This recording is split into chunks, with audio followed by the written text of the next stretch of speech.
है कि एक पीडीपी जिसकी 28 सीटें कुछ सालों के अंदर जिसने नेशनल कॉन्फ्रेंस को 2 बार पावर से बाहर कर दिया, आज वो कहते हैं इनका वजूद ही नहीं। मेरे ख्याल में उस वक्त जो लहजा था उमर साहब का वो बहुत सख्त था और उससे मेरा वर्कर जो है बहुत ही ज्यादा मायूस हो गया और तकलीफ भी हुई।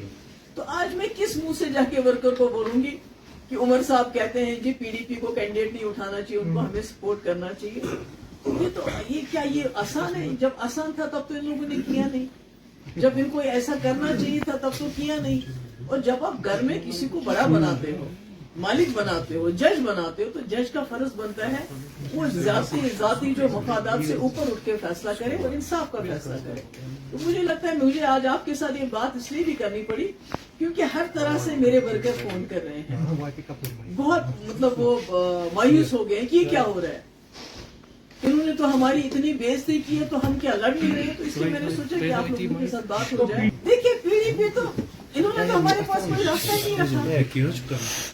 उमर साहब ने जिस तरीके से और फारूक साहब को जो मैंने एतमाद दिया था, जो मैंने उनकी इज्जत अफजाई की थी, ये सोच के बड़े हैं, सीनियर हैं, ये अपनी पार्टी मफादात से ऊपर उठ के सोचेंगे। मैं तो कभी सोचती अगर मुफ्ती साहब यहाँ पर होते, उनका तो एटीट्यूड बिल्कुल डिफरेंट होता है। वो शायद ये कहते हैं कि हम कोई सीट नहीं लड़ेंगे, आप ही तीनों लड़ो, अगर इससे जम्मू कश्मीर की आवाज पार्लियामेंट तक पहुंच जाती। मगर मुझे अफसोस है कि मैंने तो कह दिया, मैंने तो अपना फर्ज निभाया, मगर जो उन्होंने किया और उसके ऊपर से जो उमर साहब की बाद में प्रेस कॉन्फ्रेंस थी वो बहुत अनफॉर्चुनेट थी, वो बहुत दिल को खराब करने वाली थी कि पीडीपी कौन है, इनका वजूद कहाँ है, ये क्या है। तो उससे तो उन्होंने हमें बहुत दूर धकेल दिया, हमें तीसरे चौथे 5वें नंबर पे भी नहीं माना और ये कहा कि हम असेंबली इलेक्शन में सोचेंगे कि इनका बिहेवियर कैसा होगा, इनका कंडक्ट कैसा होगा।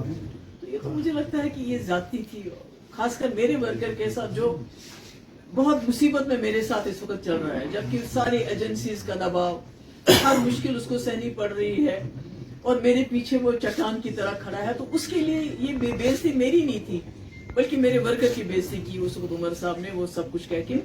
इसलिए ये अब मुझे बताइए कौन सा रास्ता मेरे पास है, मैं किस तरह अपने वर्कर को कहूँ आज आप जी पीछे रहो, क्योंकि नेशनल कॉन्फ्रेंस चाहती है कि भाई हम उनको सपोर्ट करें। और हम है कौन, हमारे सपोर्ट से क्या होगा? मुसाफिर में किसी गिनती में ही नहीं मानते, वो तो कहते हैं आप कहीं में हो ही नहीं, हम किस गिनती में पीडीपी वाले। तो हम अपने हिसाब से, अपनी मुफलिसी के हिसाब से, अपनी गरीबी के हिसाब से अपने कैंडिडेट खड़ा करेंगे और लोगों पे छोड़ेंगे लोग क्या फैसला करते हैं, लोग किस आवाज को पार्लियामेंट में पहुंचाना चाहते हैं आज इस सिचुएशन में। क्या कह सकते हो? आजाद साहब ने कहा होगा, मैं उस पर क्या कहूं? आजाद है वो।